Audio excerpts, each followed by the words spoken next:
The time has now come for us all to do more. From this evening, I must give the British people a very simple instruction. You must stay at home. Because the critical thing we must do to stop the disease spreading between households. That is why people will only be allowed to leave their home for the following very limited purposes. Shopping for basic necessities as infrequently as possible. One form of exercise a day, for example, a run, walk or cycle, alone or with members of your household. Any medical need to provide care or to help a vulnerable person, and travelling to and from work, but only where this is absolutely necessary and cannot be done from home. That's all. These are the only reasons you should leave your home.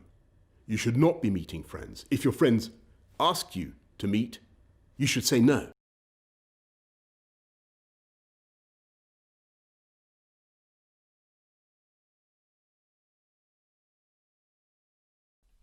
A repetitive world for a repetitive time, constantly going in between lockdowns and chaos, riots and peace.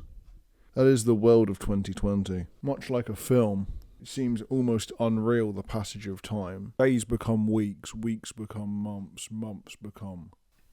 The once bustling busy streets have morphed into nothing more than a broken shell, empty and abandoned. This is truly an unprecedented time that not even an alleged miracle on 34th Street would be able to fix. This is a far-flung year from the typical joys of the season. Children are screaming and worrying that Santa may cause the coronavirus to spread to their families. This is not exactly like any other year. Artists have been told that they cannot produce art anymore. They have been told to go find other jobs. They've been told that their art is no longer important or necessary. However, those in power who have been saying this don't mind spending countless months telling people to sit down and just watch television, without realising that without these people, television wouldn't exist, movies wouldn't be made, and art would be dead. However, art is more powerful than just the will of a government, a will of the law. Time and time again it has been shown that art conquers all, and in this case it continues to. People have been using this lockdown, this new normal as it's been so called, to create unique and new pieces of art to help conquer this new repetitive world. They have been using this lockdown as a palette to help them justify and in many ways explain how they're feeling in this strange, uncharted time. People have been fighting genuine social problems and trying to make the world a better place, more equal for all, as seen in the Black Lives Matter movement. For although this is a year which the history books will list as forgotten or wasted or squandered, art and social change cannot be halted.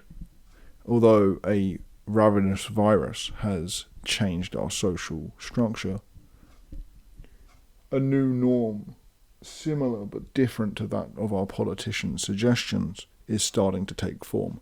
Artists will not be silenced. People will continue to create.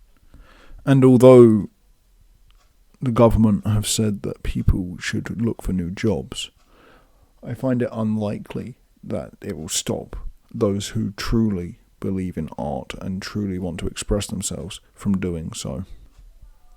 This new normal, this new world may not be as repetitive of a place as previously thought.